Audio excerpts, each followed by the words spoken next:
திருவண்ணாமலையில் நடந்த சிறுதானிய உணவு திருவிழாவிற்கு விடிய அமைச்சர் ஏவா வேலு வருவதாக கூறி விடுமுறையையும் மீறி சிறப்பு வகுப்புகள் வைத்த நிலையில் அதில் பங்கேற்ற மாணவர்களை விழாவில் கலந்து கொள்ள வைத்த சம்பவம் அரங்கேறியுள்ளது. காந்திநகர் பைபாஸ் சாலையில் உள்ள நகராட்சி மைதானத்தில் சிறுதானிய உணவு திருவிழா கடமைக்காக ஏற்பாடு செய்யப்பட்டிருந்தது. 50க்கும் மேற்பட்ட அரங்குகள் அமைக்கப்பட்ட நிலையில் பெரும்பாலான அரங்குகள் வெறிச்சோடி காணப்பட்டன. மேலும் விழாவிற்கு 3 மணி நேரத்திற்கும் மேலாக காலதாமதமாக வந்த விடிய அமைச்சர் வேலுவால் அனைவரும் நீண்ட நேரம் காத்திருந்தனர்.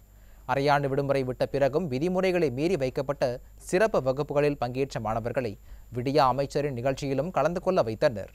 அவர்களுக்கு அமர்வதற்கு நாற்காலிகள் இல்லாததால் தரையில் அமர வைத்ததால் கடும் அவதியடைந்தனர். மேலும் வாகனங்களை நிறுத்துவதற்கு போதிய இடவசதி செய்யாததால் போக்குவரத்து நெரிசலும் ஏற்பட்டது.